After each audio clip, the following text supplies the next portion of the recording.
Katie, did you have something you wanted to add to this? Sure. Come on over here. Thank you, Judy. You gonna stay here with us? Okay. Well, I want to tell the trolls first that this outfit is a fairy tale cloak. I am wearing Little Red Riding Hood's cloak for the children of the church. So, put my hood up, Judy. Okay. Now, we all know the story of Little Red Riding Hood. I like to read to my kids a lot, and there's a Three Bears Tale by Jim Aylesworth that I really like, because they don't really condemn Goldilocks because she's a little girl. And so they say, Goldilocks forgot not to do what her mom told her not to do. But instead of making Goldilocks this bad little child. She's a child. So Goldilocks and Red Riding Hood have the same situation. Sometimes children are in the woods, in the church, and they're warned about things, and they're small. When you think about the story of Little Red Riding Hood, why did she go and listen to the wolf? Because the wolf appealed to the goodness in Little Red Riding Hood, who loved her grandma. And so she went and picked flowers. And that gave the wolf time to go and get grandma, right? So we've all been warned about wolves in sheep's clothing in the church. And our mothers have warned us about, stranger danger. But you know what? There's bigger danger. There's family danger. There's priest danger. There's teacher danger. There's coach danger.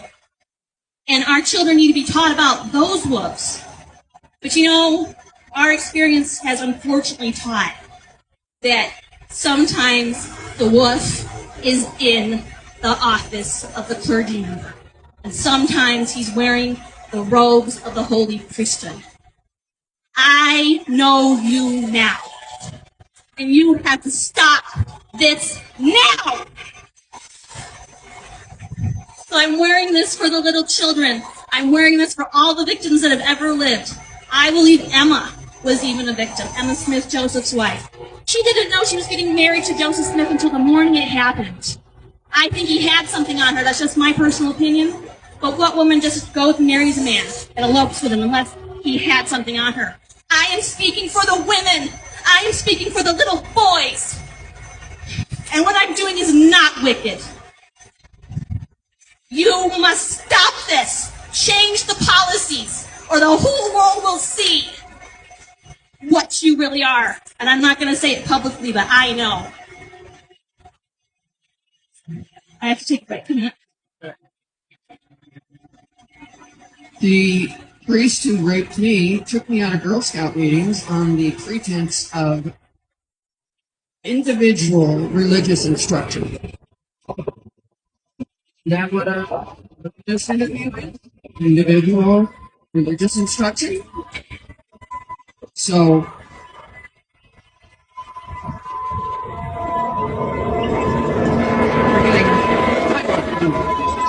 It needs it right now. and so pretext is people are seeing through pretext. You know, we're in an internet age, you know, and this is only gonna it's gonna be a corrosive factor on the reputation of the church. It just is. As more people learn about these worthiness interviews, and I've told people who are not members of the church about them, they've known nothing about the Latter-day Saint Church, but I told them about my own lifetime experiences and what happens very common in that Latter-day Saint Church. They just stunned. They just cannot believe that a 12-year-old would be taken into a room and drilled on all kinds of sexual questions. They're just can't, you know. And what's going to happen is we're in the internet age. You can't just sweep these things under the road and keep it an internal matter, a family matter in the church. People are talking on the internet, and you know, I've been at this since my son died. In 2014. And what I can tell you, President Nelson, is the conversations since that point have only gone up dramatically. It keeps going. More and more people are becoming aware and disgusted by this. So it's going to come to the point where, you know, it can't be hidden at all anymore. It's only going to grow. We're in the internet age, President Nelson. I want you to go and I want you to pray. I want you to first come visit with Judy or myself or some mental health professionals, more importantly, actually, they're the ones that are really tell you. And there's a lot of good LDS ones out there too that are silent because they're afraid on this topic. Go talk to them. Give them a seat at the table, President Nelson, and have these mental health professionals, good LDS ones, explain to you the harm that is being caused by these worthiness interviews. You know, take someone off the seat just a little bit. Put another seat at the table, because right now it's just church attorneys sitting at the table, and you. And I don't mean someone who's going to be afraid of you. Don't get a mental health professional that's going to do exactly what you tell them because they're afraid, because that's not a true advisor. I want you to bring someone who will speak clearly and forthright with you. And I know some that are active LDS, good men that will actually do that. Faithful, active, go to church every week, pay their tithing, mental health professionals that will come and they will be frank with you on the harm that these interviews are causing. I want you to make a seat at the table for these men, and I'll go get them and bring them here. And I want you to talk to them. Because right now, the advice you're getting from attorneys is leaving children harmed. They're being damaged. You can do better, President Nelson. Come down and say hi to me. Come down and visit. I'm not your enemy. I'll be pleasant. I don't bite. I'm going to be very pleasant. Because I know that you are the key to so many lives being saved. And that's the only reason I'm here. I've already learned this lesson in the worst way. You, President Nelson, are the key to saving lives on this topic.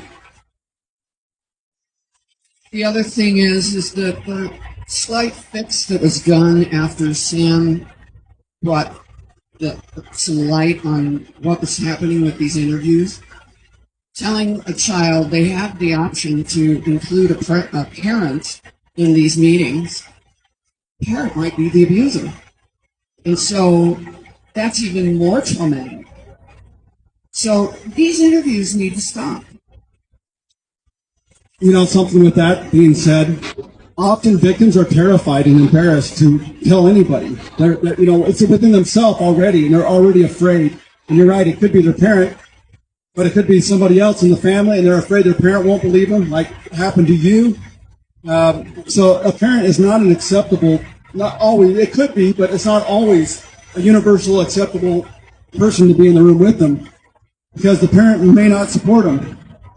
Or the parent may not realize the seriousness, or the parent wants to defend the unity of the family. They don't want to upset uncle whoever in the family that did this abuse, or it could be a cousin that abused them. I've heard all kinds of girls tell me their own cousin, Latter-day Saint girls, harmed them. What happens to that girl if she goes and brings her parent in there with them and the parent doesn't believe? Now it's going to be even more damaging to that child's mental health. It's already...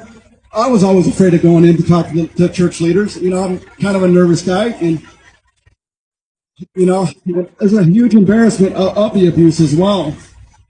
You know, like with my